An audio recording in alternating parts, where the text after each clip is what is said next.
صدري بيسرى. Alhamdulillahi Rabbil Alameen. Allahumma salli wa sallim ala Sayyidina Maulana Muhammadin wa alihi wa sahbihi ajma'in. Just as Allah subhanahu wa ta'ala has made sacred places for us like Makkatul Mukarramah, Madinatul Munawwara, Masjid al-Aqsa, for which we have opining places that we desire to go to, so Allah subhanahu wa ta'ala has placed sacredness, has placed blessings in certain times. And we are currently in the month of Ramadan, a month of blessings, a month of immense outpourings from Allah subhanahu wa ta'ala. The month of Ramadan has always been a part of the 12 months that Allah subhanahu wa ta'ala created and ordained for us. Allah subhanahu wa ta'ala tells us in the Quran, Iddat al-shuhur indallah hithna ashra shahra, that the months are 12 in the sight of Allah subhanahu wa ta'ala. However, Allah subhanahu wa ta'ala made this month exclusive for the Prophet sallallahu alaihi wasallam, for the ummah of the Prophet sallallahu alaihi wasallam, by giving it extra blessings. Membership comes with its privileges, and so this is something that we need to keep in mind about this month, the importance of this month. In our cultures, the beginning of something or the entrance of something is very impactful. So when we are sitting at a wedding, we are waiting for the entrance of the bride, we are waiting for the entrance of the groom. Everybody turns around to look at them. Or when we are in a different kind of a gathering, we are waiting for a dignitary to address us, and when that dignitary makes an entrance, we all turn towards that dignitary. Likewise, Ramadan has an impact upon its entrance. The Prophet sallallahu alaihi wasallam tells us, إِذَا دَخْلَ شَهْرُ رَمَضَانَ فُتِحَتْ أَبْوَابَ السَّمَاءِ, that when Ramadan enters, it has an impact upon not only the world but upon the entire creation, because upon its entrance the doors of heaven are opened up.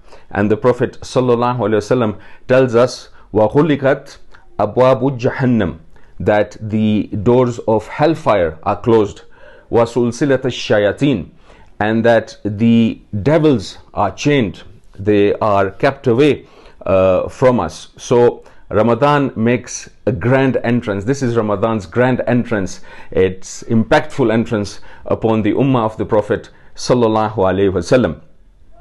And this is from the mercy, from the all-encompassing mercy of Allah subhanahu wa ta'ala. And in a hadith Qudsi, Allah subhanahu wa ta'ala tells us upon the tongue of the Prophet sallallahu alaihi wasallam, as-siyamu li wa ana ajzi bih, that fasting is for me and I am the one who is going to reward it. Allah subhanahu wa ta'ala takes possession of fasting. He says, this is mine.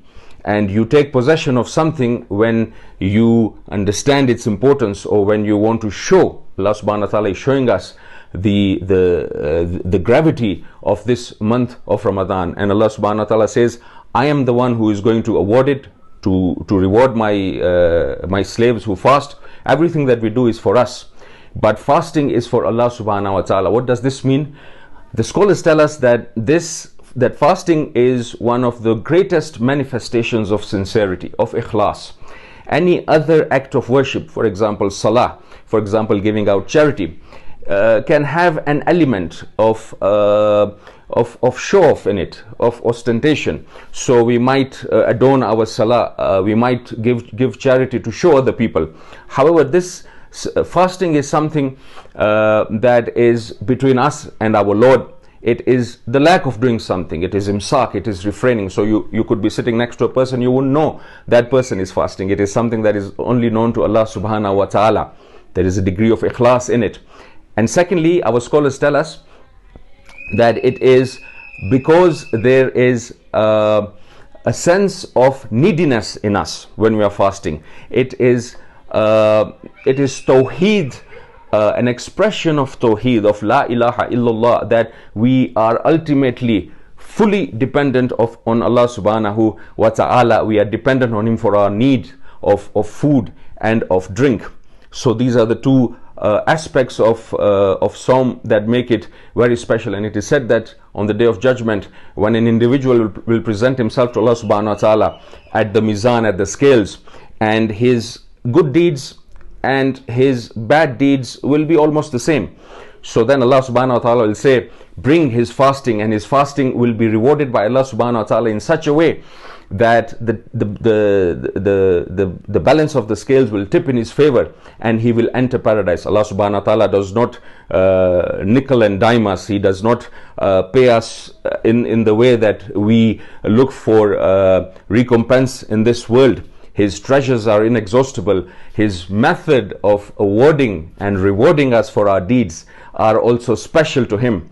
That is the day when we will realize the importance of Sawm, even though it was difficult to follow in this world. It was a difficult act to undertake. And of course, we have Laylatul Qadr, we have the night of power. We should not just be sitting around waiting for that night of power. Yes, it is immense, and it is the equivalent of 1,000 months of worship, of 83 years, more than the average lifespan of an individual. And it is an immense night that we should be eager for. However, we should move away from this culture of waiting for something. Like, for example, when you have a child, we are waiting for that child. You hear this being said very often, that we are waiting for him or her to start walking. But if you are waiting for that, you are losing out on the current moment. You are losing out on the child being able to sit by himself or by herself. You are losing out on the child crawling. So let us not lose out those moments. Let us look out for munajat. Let us look out for those nights of intimacy with Allah subhanahu wa ta'ala. Let us look out for Qiyamul Layl. Let us be in the presence of Allah subhanahu wa ta'ala, just like the lovers seek out their beloved in the wailing of the night, when they can have intimacy with their beloved. So let us seek out Allah subhanahu wa ta'ala at that time, when prayers for rizq are accepted, when prayers for forgiveness are accepted, when our needs are taken care of by Allah subhanahu wa ta'ala. Also, let us look at the nature of this month, in which there is takhalli. We need to do takhalli. We need to empty our hearts of bad qualities like ostentation, qualities like envy, like arrogance, and we need to do tahalli. We need to fill our hearts with love, with humility, with love for Allah subhanahu wa ta'ala, love for his creation, with a sense of khidmah, so that we may gain the benefits of these nights in these blessed months. And we should also give give this month its due. We should pray on time. We should give out sadaqah. We should take care of our Sawm. Make sure that our Sawm is not affected, is not polluted by anything untoward, so that we may gain the benefit of this month as we should. And then after we do tahalli, we will get tajalli. We will get our hearts being illuminated by Allah subhanahu wa ta'ala through the blessings of this month. Inshallah, we pray that Allah subhanahu wa ta'ala allows us to achieve all of this and more in the month of Ramadan. Wassalamu alaikum wa rahmatullahi ta'ala wa barakatuh.